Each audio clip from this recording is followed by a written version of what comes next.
So 7 games and 7 wins for Liverpool to start this season. And yes, I'm quietly not including the Community Shield in that for obvious reasons. And the big question coming into this weekend then is whether Liverpool can make it 8 wins from 8 by beating Crystal Palace at Selhurst Park. So of course I have been here at the AXA Training Centre, which you can see just behind me there, to see Arne Slot and talk to him about that match, and of course plenty else beside, as is always the case in these press conferences. We really do cover everything, and I will start with the big talking point around Liverpool at the moment, which is of course Giovanni Leoni. He came off injured in the last game in the League Cup against Southampton with an injury, and I did say in my post-match review from the press box that I thought he'd be lucky if it wasn't going to be a season ender or an ACL injury, and unfortunately we've now had reports coming out prior to this press conference about it being an ACL, and now confirmation from Arne Slot himself. He said he tore his ACL, so he will be out for around a year. Now, you hope it's not quite that bad, that it won't be a year on the sidelines. Obviously, it can be usually around 7 to 9 months, but I think he's saying really that his season is effectively over, and it'd be a surprise if we did see him before the end of the season. And just no question whatsoever, really, that is a huge blow for Liverpool. Firstly, because obviously they've got fewer options at centre-half, but mostly for the player as well. I mean, I thought he was so incredibly impressive on his debut, wasn't he? And he just looked like someone who was going to be able to play a lot of games and be a genuine option for Liverpool this season, despite the fact he's so young, despite the fact he's only just come to the club from the Italian league, which is obviously a very different intensity. He just took to it like a duck to water, really. And so to suffer that blow on his debut is, incredibly disappointing, really. But of course, he's going to have support there, and the manager alluded to this. He's got Virgil van Dijk, who suffered that injury, Joe Gomez as well, even Florian Wirtz actually has also had an ACL injury, and they've been able to get back to their best level after that, so they'll be able to talk Leoni through that. And it's not the kind of injury anymore, is it, where it has a profound effect on your career. The surgery that they do, the rehab that they do is so good now that you're fully confident that he'll bounce back from this. But of course it is still very disappointing, because I would have loved to have seen more of him this season. And for him, obviously it's just a season, almost it'll feel wasted, won't it, because he won't be able to play more, to develop more. But like I say, I've no doubts that he'll come back and he'll do really well. Now, it's been confirmed also that the first response to that really disappointing news is that Federico Chiesa will now be included in the Champions League squad. There is a rule now with UEFA that if a player gets an injury that is longer than 2 months, then you are able to call up a replacement into the Champions League squad. So that's good news, because obviously it was very disappointing for Chiesa to be left out, and he's now going to be able to come back in, and I think he deserves it, by the way, because his start to the season, he's looked fit, he's looked sharp, he scored a goal, got 2 assists, and like I say, just the fitness is clearly there, and I think he's looked so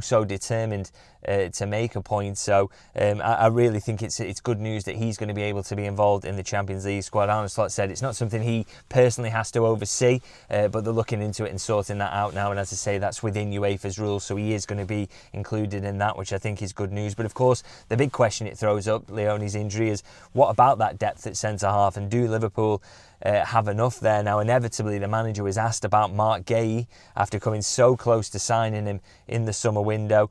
Is this cause to go back for him in January? And the manager said, I don't think a day before we play them is the right time to talk about that again. And then in terms of his options, he added, we have more than enough options to replace if needed in the centre-half position. Of course, he's previously mentioned Wataru Endo playing there, Ryan Gravenberch, Andy Robertson, I think, finished the game against Southampton in that position as well. So the manager really talking up his options at centre-half. But of course, he does play his cards close to his chest, doesn't he, on transfers? So, in terms of that necessarily being taken as ruling things out, I wouldn't read it as that, because he doesn't tend to want to give too much away, and he wouldn't come out in this press conference and say, yeah, we're definitely going to sign Mark Guéhi in January as a result of that. He wouldn't be as disrespectful to Palace as to do that, would he? So I wouldn't necessarily take that on face value. So moving away from Leoni and the centre-halves as well, I want to talk about other team news as well. Of course, no other injuries to report in the press conference, which I think is good news, no fresh injuries. But of course, there is one player we know won't be featuring at Crystal Palace, which is Hugo Ekitike, due to the suspension he picked up after picking up 2 yellow cards against Southampton. Now, of course, that came about in a largely ridiculous way, one for throwing the ball away, and then the second for taking his shirt off after celebrating the winner. And You may have seen reports actually this week that the player's been fined or could be fined for getting that red card. Now, Slot has come out and said that is not the case. There will be no fine for him getting a red card. He said it's not the case at this club that if you make a mistake, you are immediately fined. So he really shot that down. And I have to say, it's not a surprise. I mean, under what rule would you give someone a fine there? You know, if players get sent off all the time. If you trip someone twice and you get sent off, is that worthy of a fine? If if you get one for taking your shirt off, is that written in the rules that it's a fine? I would have been surprised if that would be the case, really. And Slot confirming there is not going to be a fine for Ekitike, and I think that's absolutely the right decision, really. You don't want to punish him. Yes, you sit down and talk to him, which the manager said he did, and remind him of his responsibilities, but doesn't really need anything beyond that for me. Now, of course, because Ekitike isn't playing, it means Liverpool need a striker to start this game, and the manager was unsurprisingly asked if Alexander Isak is ready to start this one. Of course, he played 45 minutes against Southampton. He had around an hour against Atletico Madrid and otherwise has been a substitute, and he was asked about that, and he said he is ready to start, absolutely, but he said that 90 minutes might be too much, so they're going to have to manage him. He said it depends, really. Maybe I could push him to 90 minutes, but it depends on the intensity of the game. And let's be honest, Crystal Palace away from home, it's going to be intense. You want your players to press, so I don't think this is going to be one where we see him for 90 minutes. But of course, he could be there for the 60 minutes, couldn't he? And then it's time to make a substitution. And for me, really, Chiesa has absolutely earned his place to be that first substitute, to come on in the centre-forward role for his performances so far this season. And I think, you look at this situation that he's in at the moment, being brought into the Champions League squad, Ekitike missing this one, and I just really think that things are coming together for him to really have a chance to make an impact at Liverpool. Like I said, he seems fitter, he seems sharper, he seems incredibly determined to make an impact this season. So I do think that things are opening up a little bit for him, and I think the way the manager is speaking about him has slightly changed as well, in terms of, he's almost admitting that it's very hard to keep him out the team at the moment because he's so impressive in training and what he's doing on the pitch whenever he gets an opportunity as well. So I think that's encouraging, really, for anyone who wants to see a little bit more of Chiesa, but he's absolutely earned it, and I think big opportunities coming up for him in these coming weeks and months, really. So that is exciting, as I say.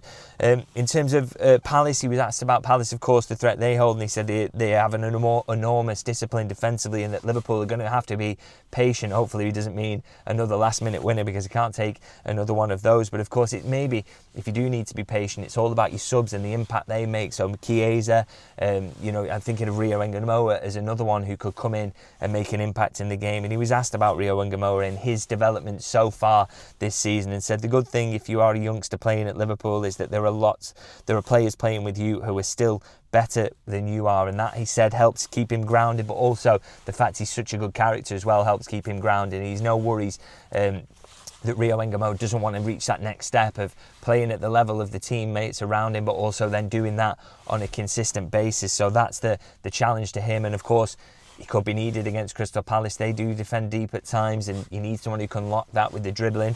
So maybe that's an opportunity for Rio Ngamoa. But also, of course, as I say, Chiesa as well. Maybe substitutes are going to be important in this game, as they have been in pretty much every game so far for Liverpool. We'll have to see. So, of course, I'm going to wrap it up there and say I will be back for my post-match review on Saturday. Of course, it's a 3 o'clock kickoff, this one. I'll do my post-match review of that one on YouTube, so do keep an eye out for that. In the meantime, do let me know your thoughts on all the major talking points. Let me know a starting 11 for the Palace game as well in the comment section. If you can like and subscribe, I'd appreciate that massively, and I'll see you guys very soon.